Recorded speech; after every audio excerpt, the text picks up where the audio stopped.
Now, step into the incredible, amazing future as we go exploring tomorrow.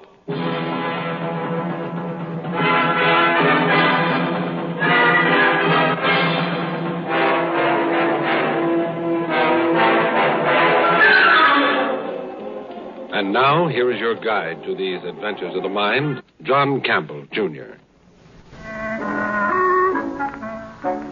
Last night, as I was going up the stair, I met a little man who wasn't there. He wasn't there again today. My gosh, I wish he'd go away. I think it was Gillette Burgess who penned those immortal lines. How do you get rid of a little man who isn't there in the first place? Well, Peter Manson was a physicist, a scientist. And his trouble started with a little man who wasn't there. Submatrix X integrated through pi over 2 plus confound. May I come in, Mr. Manson? Oh, I suppose so. Thank you. Are you alone? Yes. Well, then she hasn't arrived yet. I wasn't expecting anybody. Oh, I am, but if she isn't here yet, I'll have some time to explain. Who is Well, it? one thing at a time, sir. Now, first, have you ever considered the problem of time travel? Time travel? Why, that's impossible. Oh, now don't say impossible because you invented it. I've done nothing of the sort. History says you did. What history? History says that you invented time travel machinery and applied for a United States patent on June 16, 1964. What history? That's 6 years from now. Ah, but not from my point of view. You see, I've used one of your own time machines to come back from your future, 50 years through my past to this date, your present. Do you understand? You claim you have traveled 50 years through time? I am here. That's proof. I don't believe a word of it. Well, look 'em over. This is your own personal notebook, 50 years later than it is now. Actually, that's the same one that's on your desk right now. Now, this is a copy of your patent. Now, these documents say I'm right. I say so. You see, in my day, you are the wealthy and famous Peter Manson. Well, do you want my autograph? You may be right, but I'm not wealthy yet. Oh, I'm not after anything. I'm here to help you. I don't need any help. Do you know the first thing about your future? Of course not. Well, I do. I know just about everything that you're going to do in the next 50 years. Prove it. What am I going to do next? You are about to be introduced to the woman who will become your wife. I already know her. We're engaged. Oh, you mean Laura Phillips. Well, no doubt she's a nice enough girl, but she's not for you. You'll break that engagement shortly. I'll do no such thing. History says you did, not will do, did. But you... Yes. Yes, Laura. No, Laura, not... But Laura... Go on, tell her now and get it over with. You shut up. No, Laura, I didn't mean you. No. No, Laura, she's not here. No. She hung up. Oh, wouldn't listen to you, huh? And that's your fiancée. She wouldn't do that if I... Is this, Oh, Miss Carter, now we've been expecting you. Please come in. all right, but just for a minute. No, Harry, you wait by the door, but stay close. Now, Miss Amelia Carter, may I present... Get that dame out of here. Dame? Please, now, this is hardly a way to start a lifetime. Lifetime? Yes, history says so. 50 years and still going when I left. Now, stop this hostility. You might as well save time, too, now. Now, start off with the first names. Amelia, this is Peter. Peter, be nice to Amelia. You really should be gracious, generous, anxious to create a good first impression. Don't tell me how to behave. Don't you blow a fuse, Grandpa. Grandpa! I am Peter Emil Manson III, your grandson. Note that the middle name is the masculine form of Amelia, your wife, my grandmother. Grandmother? Yes, indeed. Your son is my father. But I'm not married yet. Ah, but you will be. Now, Grandpa, you sit here. Cut this grandpa stuff right now. Well, I'm sorry, but I've been taught that it's impolite to call my grandparents by their given names. Of course, you don't look much like the old duffer that I know as Grandpa. Oh, now, Duffer, calm down and you start making like romance. You know, you're not even engaged to Grandma yet. Don't call me Grandma. Pardon me, it is impertinent, but you are quite a dish. Now that I've seen you in your youth, I can understand why Grandpa threw over this Laura Phillips girl.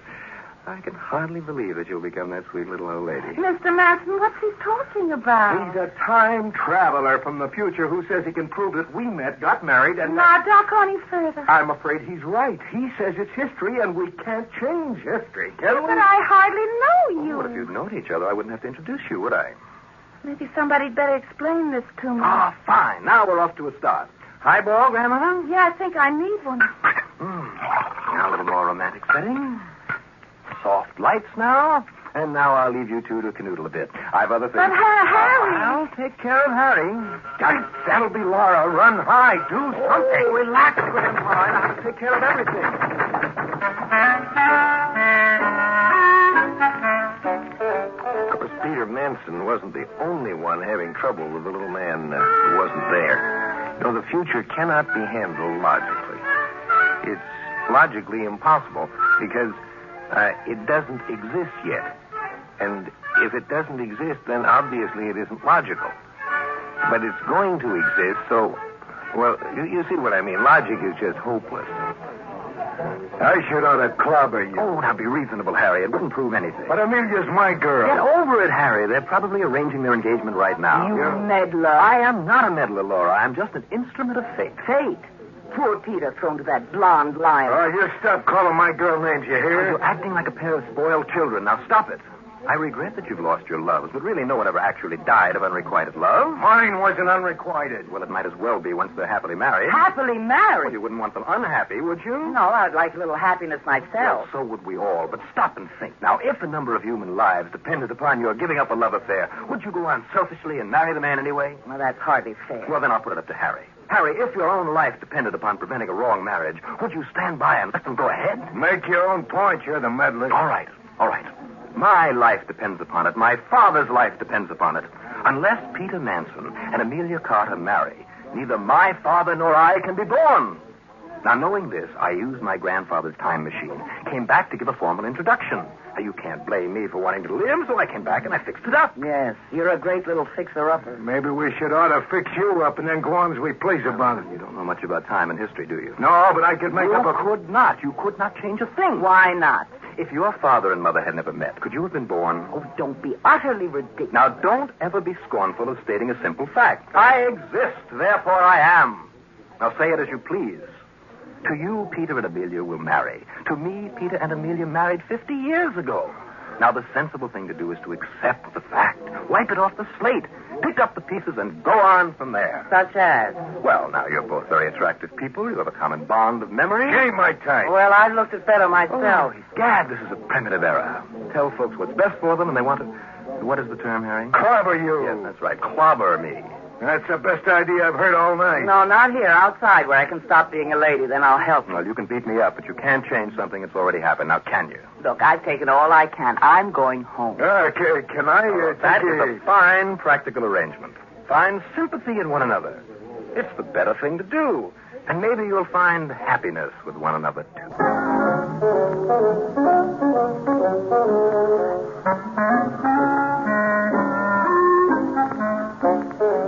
Can't we get out of this, Smith? Well, if I cut my throat, I can't invent the time machine, and then he couldn't come back and mess up our lives by forcing me to marry you. Ah, you'd rather commit suicide than marry me. Oh, now, Amelia, stop it. That's not so. Oh, so you'd rather marry me than commit suicide. Stop the bawling and let me think. Peter, you think you'd go away from me to look like everything was running smooth? What do you mean? Well, suppose we stopped squabbling and complaining and made up to one another so he'd think we were happy and convinced that he's right. Maybe he'd be satisfied and go back where he came from. Then we could do as we please. Won't work. Why not? That character is our grandson, Amelia. Already he knows what we're going to do. Well, aren't you even willing to try? I'll try, but it's futile. What did you have in mind? Well, I just know he's coming back tonight. We could make it look as if we'd been getting acquainted. Well, what have we been doing for the past couple of hours playing tiddly...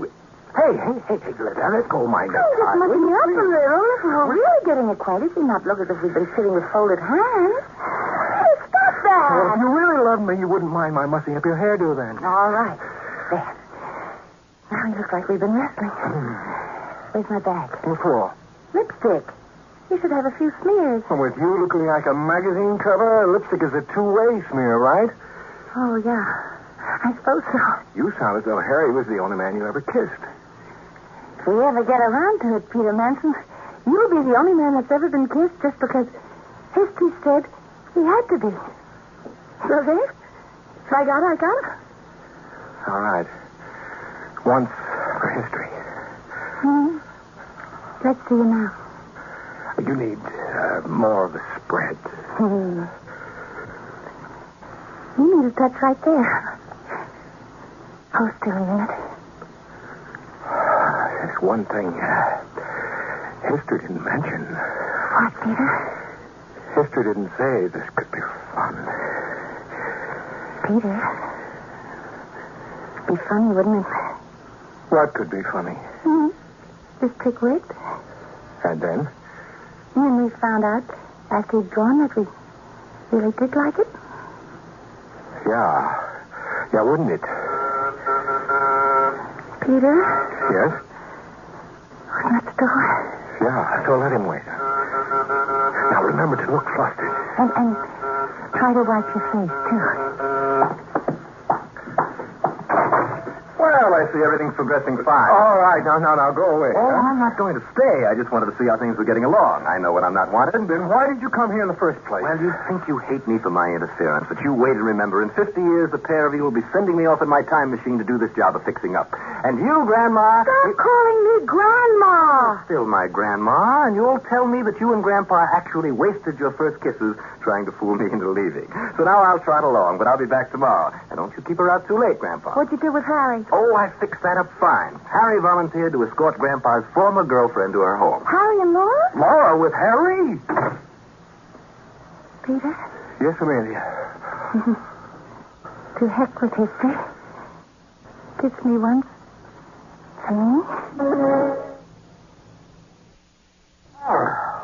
Oh, for goodness sake, it's 3 o'clock. I know what time it is. But What I want to know is what you're doing here. I'm trying to think. Yes, you look as if you've got it all settled. Oh, what can I do? You might wash that blonde hussy's magenta lipstick off your silly face. Now, Laura, I can explain. I'm listening. Convince me that you got all smeared up without enjoying it. Come on, convince me. You went home with Harry to Beef Trust, didn't you? Well, I didn't see anyone around making me another offer. But I was... I know. Working like a little beaver, making history come out right. Well, what am I supposed to do? Bang my head against brick walls, tilt at windmills? Confounded, am I the only one around here with sense enough to know when I'm licked? Well, you might not be so completely licked if Amelia Carter were as ugly as a mud fence. Well, it does make my defeat less difficult to bear. Well, make it complete, then. Have this expanded to fit her pudgy little hand. My ring. But, Laura... Goodbye, Peter. Wait, don't go. What's to stay for? To be a maid of honor? If you came to quarrel with me, you yourself are doing everything to prove Junior's point.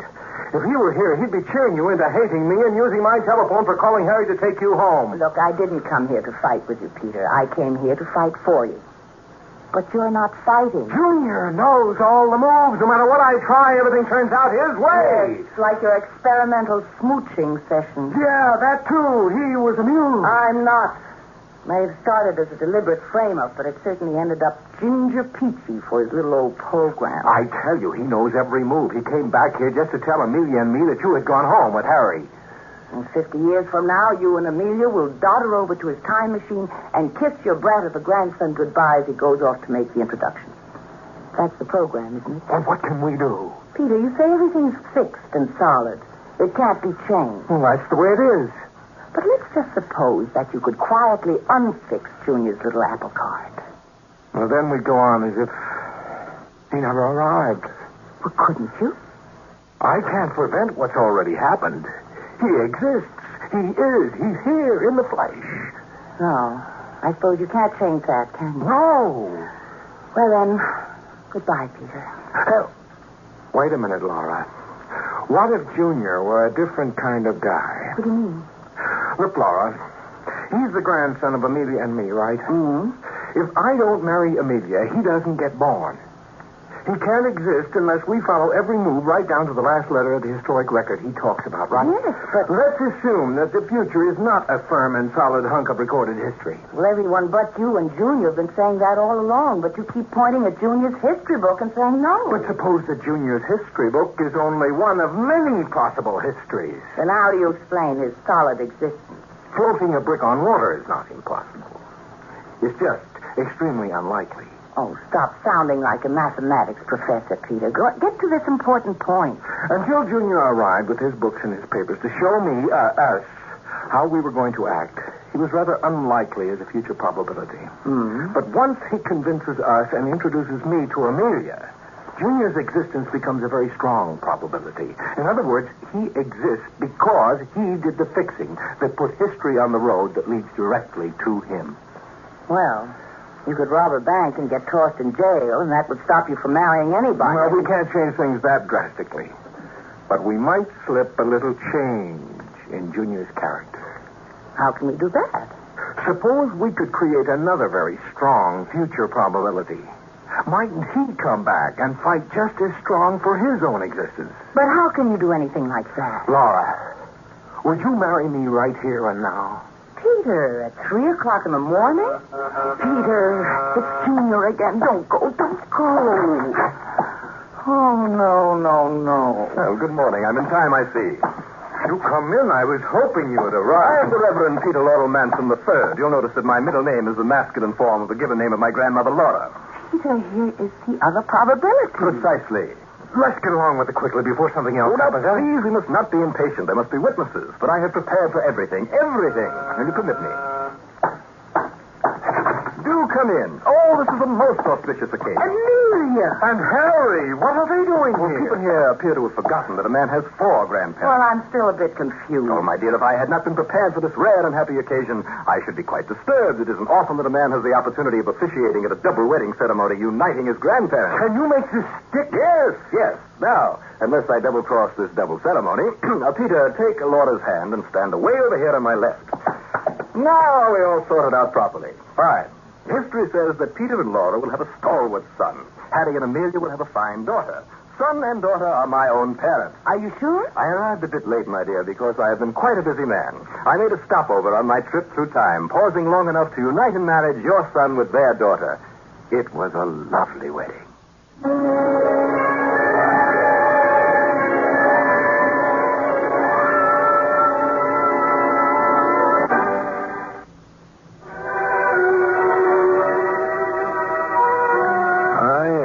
Time goes by. Woman needs man, man must have his mate. Yet that doesn't mean you got to be stuck with any particular mate. There's freedom of choice there. See, the only way you can get rid of the little man who isn't there is to have a different little man not there. That takes care of it.